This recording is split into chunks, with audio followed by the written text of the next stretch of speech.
very minor, small research on dance and movement therapy, as well as some treatment for my clients.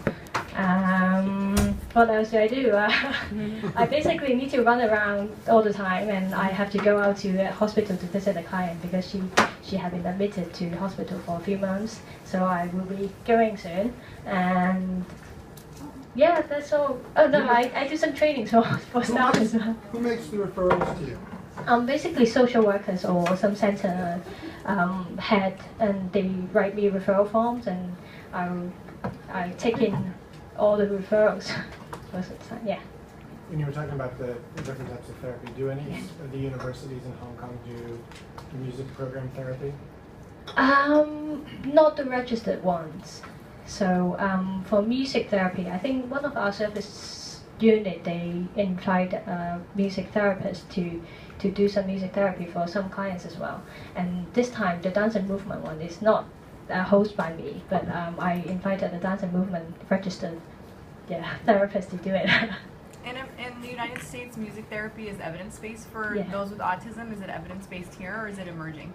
I think there's only about 3 or 4 music therapists registered ones in Hong Kong, and they're not very popular for the, well, they are popular in a sense, but since there are only very limited numbers of them, so I think many of them are working for rehabilitation centers or on project base, but I don't think there's many research on that just yet. In the United States, there's some. I have 2 music therapists that work for me. And then what about technology and assistive devices? Are you teaching them to type and to do those that are nonverbal? Well, I think for the ones that the other units they have been doing, I think they're doing some very simple ones that they tap along, maybe drums, or they tap along some music devices, but it's not very technology type that I've seen in here.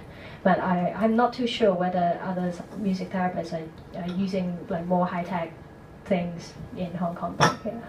Why do you do what you do? Why? I used to be the project officer for the social enterprise as well. I used to be working for Penny as well. And yeah, we were in the same team. But I think it's from my background really, because one of my aunt, she has Down syndrome, and one of my family member, he has some mental illness as well. So I have always been thinking clinical psychology is the way that I should go along and have my career in this area. Yeah. Are you seeing an increase in the diagnosis of autism here in Hong Kong? Well, because of the changing of DSM, I think we have to re-diagnose some clients as well. And in Hong Kong, most of the diagnoses are done by psychiatrists instead of psychologists, and maybe educators like you guys. So no, our educators don't diagnose that. Oh, okay. No. Yeah, in Hong Kong, some educational psychologists they do. Yes. Okay. Not in the United States. Yeah. They can't diagnose. Only psychologists. Psychologists, marriage and family therapists, and clinical social workers. Yeah, but in Hong Kong, the MFT, they're not popular. Well, they're not as popular as like psychologists or psychiatrists. That's why most of the diagnoses are done by psychiatrists. So, but I think there's more people being diagnosed with autism these days, but it's very marginal in a sense, and especially the changing of the DSM system, then I think the number will be changing as well in terms of getting benefits or not having any benefits as well. Yeah. Right? Thank you. Okay. Thank you very much. Thank you. Thank you for the introduction. So enjoy. No, that's fine. Take care. Enjoy your stay.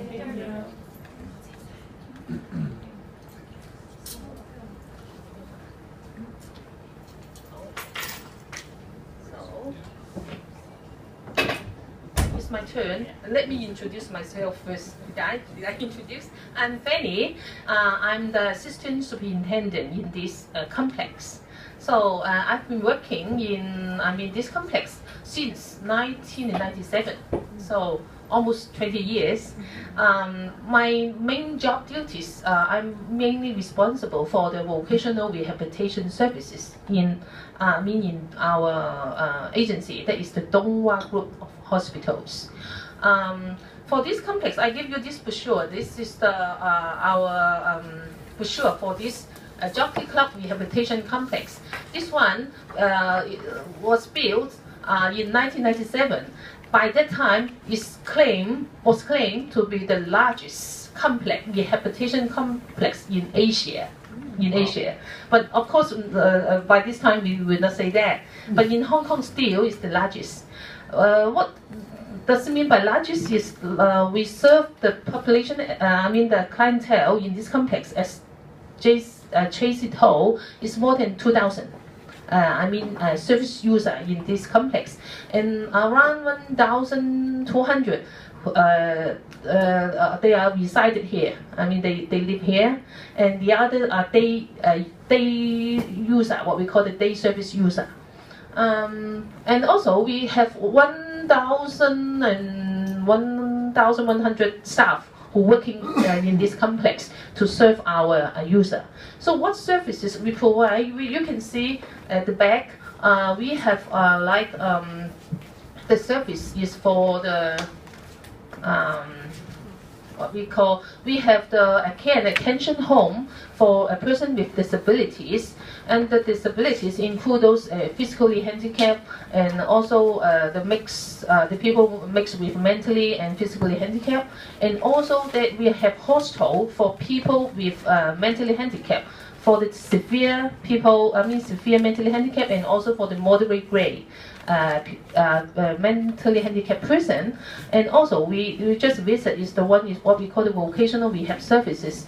That service is a day service to train the people with disabilities to have job skills, and then they can return to the community to work.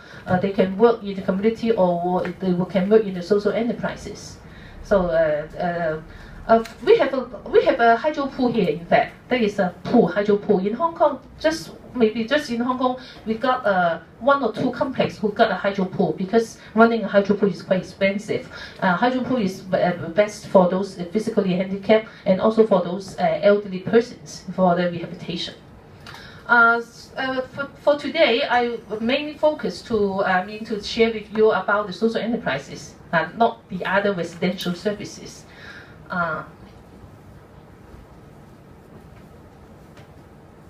So I can present some PowerPoint, and then see what we can discuss, and then we have also some video. See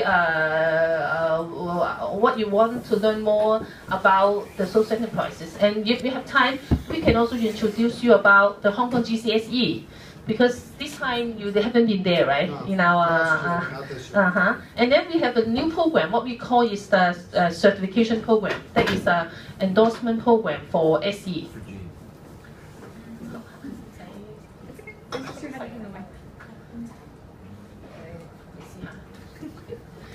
Is it too small to read? So, just a brief about our company. We are the Donghwa Group of Hospital. In fact, it's the largest charitable organizations in Hong Kong. We established in 1870. That means we have run around almost 150 years service. Yeah. And we have also medical service, education service, and community service. That means our group also runs hospital. We have 5 hospitals in Hong Kong, and also we have nursery. We have what we call the elementary school, high school, and also college in Hong Kong. Our group also runs that. And for the community services, we have elderly homes, a lot more than 100, and we have patient home, and we also have service for youth and family, and also for the community. Like we have service for the drug abuse service. We have like the cigarette program. Also for the people, and also we have like the sexually abused program, also for the people in need. So what is about social enterprises? Actually in Hong Kong we don't have the government. They have this definitions. I just quote from the official government official website. Simply in words, is a social enterprise is a business, but the business will have two bottom line. One is we should have a social objective or social mission we have to fulfill if we want to claim to be a social enterprise. And the other one, of course, we have to use the marketing strategies to run the business so that the business can be sustained. And then if we have profit, the profit should be reinvested for the social enterprise services rather than to be distributed to the shareholders. But this concept has been changing. In Hong Kong, people or the government started to think of whether the investor, if they invest money in a social enterprise, maybe the investor can have profit sharing, say maybe kept at a limit around less than 30%. We have this change these years. That means if a social enterprise, if they earn money and if they distribute the profit to the shareholders, is acceptable, but should be kept at a certain percent, or the percentage should be kept. This is the trend of our SE field in Hong Kong. This is difficult to see, but I just want to share, for our group, the Donghua group of hospital, we have quite a lot of different kinds of social enterprises. The one you just visit, you have a food pack, we have the food pack business, we have the bakery business, we have the eco tour business, and also we have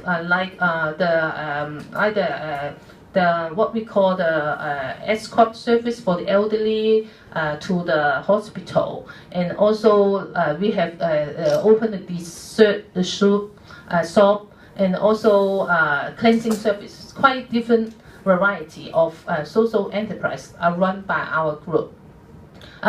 Why we have that kind of different varieties? Because as the clientele we serve is in a wide spectrum. For our mission is to work for the people with disabilities, but for the other center, they may serve the youth, so they have to think of some social business which can meet their needs. Like we have the image pro business. That means that they train the youth to be the photographers, and some is to be what we call the beauty. How to say it? They're doing like the what the beauty service for the young girl. Beautician maybe, yes. And some is for the video clipping. We have a business called Image Pro. They will do the video shooting and the video editing. That is fit for the needs of the youth. So I will use two social enterprise to demonstrate why we have to operate social enterprise and what's the benefit of social enterprise. The first one is enterprise vegetable and food processing and supply service. That one is the first social enterprise of our group. Actually, the work bay, one of the work bay is downstairs at the first floor, but you can, why I didn't bring you to visit, because they have, off their business hour. They work from midnight, 3 a.m. until 12 noon. So, so in afternoon they have no operations. And iBakery, because it's quite famous in Hong Kong now, so I have to use these two projects to illustrate how our social enterprise works. So I tell story. The young guy is called Ping Chai, 26 years old, mild grade MH. He's a new immigrant from China. So when he came to Hong Kong, he's almost 20-something, and he just got a mother and father, and they are quite old. So actually, he's the breadwinner. There's a type of breadwinner, not in the breadwinner of the family. And when he came to our social enterprise, he worked as a worker, earned like around 20-something Hong Kong dollars per hour hourly rate. But because he's quite hardworking, and then